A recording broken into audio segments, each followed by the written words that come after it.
Welcome to the mattress stitch tutorial. Today I'm going to show you how to work the mattress stitch, which is another way of seaming together crochet pieces. So as you can see, these are all seamed together. Now the mattress stitch I use for joining different colors. So like you can see here, the blue here matches up with the white. The blue here matches up with the white.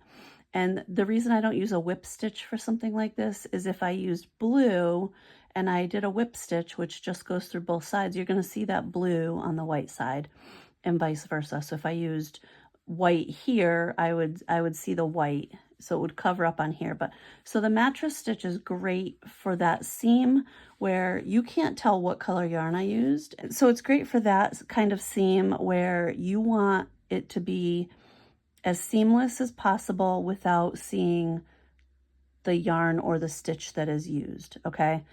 So that's the primary thing I use it for. You can really use it for any kind of stitch work where you just want to sew things together.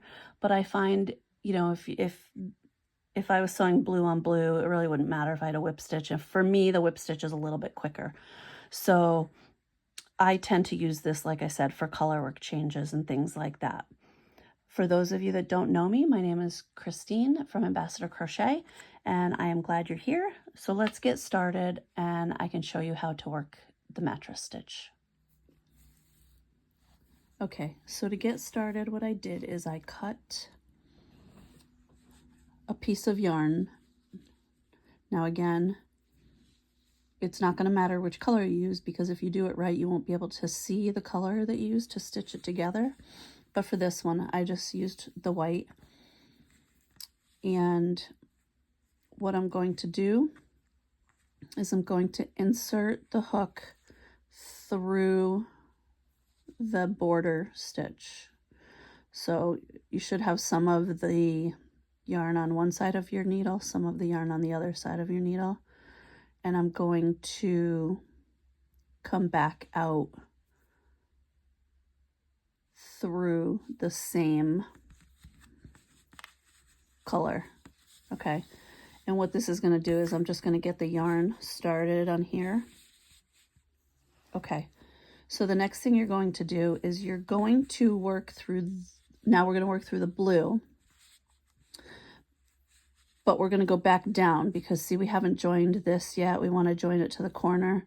So I'm going to go down to the corner and I'm going to do the same thing. I'm going to start at the bottom. So again, this is going to come, the yarn that you're working with is actually going back down, and you're going to almost snake it up and down and back and forth. Okay, so I'm going to join this in the last stitch on here, and again, have both colors, and I'm going to pull this through like this. Okay. And I'm going to pull that through. I should have tightened my ends first so that they weren't in the way. Okay, this one is for the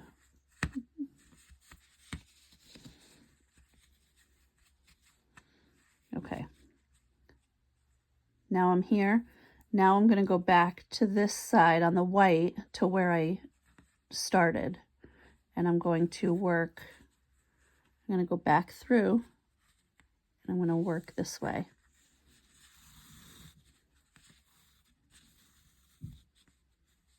Okay. And then you're going to work down and you're going to go back to where you started on this one, where you came out. You're going to go in here and you're going to come through on this side. And the easiest way to do it is to try and use the stitches that are already there, so that, because if I used this, I'd end up seeing it. So to hide this as much as possible, you want to use the stitches that are already there.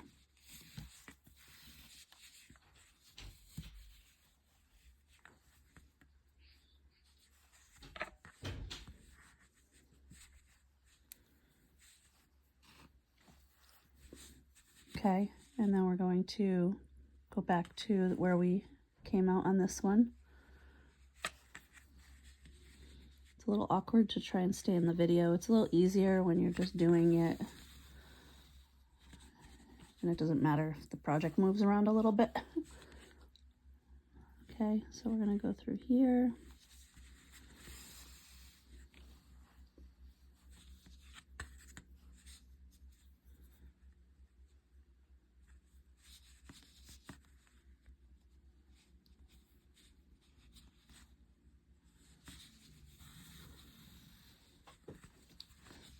And now remember, this project, if you're working through the altered arrows, the white matches up with the blue and the blue matches up with the white. So you want to try and make sure those pulled down to where they're supposed to be, okay? Just so that they stay lined up.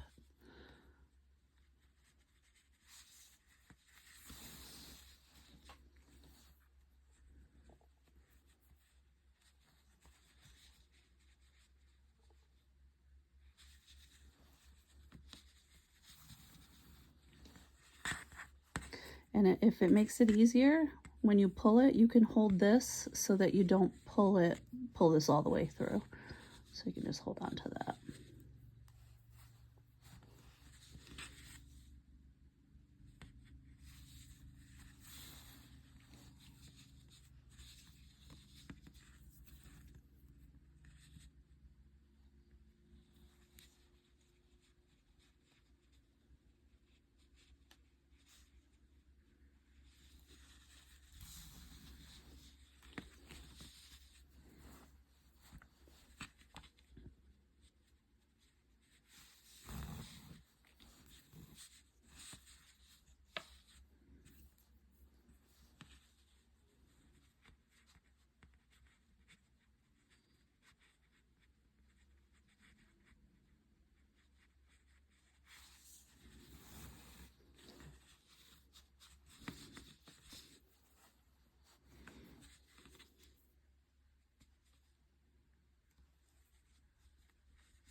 Okay, I'm going to do a couple more just so you can see.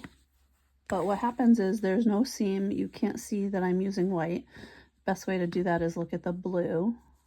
There's no way to see that I'm using white. If I flip it over, you can't see that white there. Okay. See this one?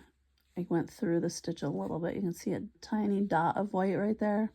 I could take it out. I will probably just leave it in the big scheme of this blanket. It's not going to matter too much. So that is how you do the mattress stitch, and it's great for color work where you're joining two different colors. I've used it on this blanket, which is the Altered Arrows Ripple. I've used it on my American flag blanket where the colors joined and I didn't want you to see the color join. So things like that where there's color work and you don't want to use it like a whip stitch where the one color will stand out. If you have any questions, leave me a comment. I would love for you to subscribe. There will be more tutorials coming in the near future. Thanks again.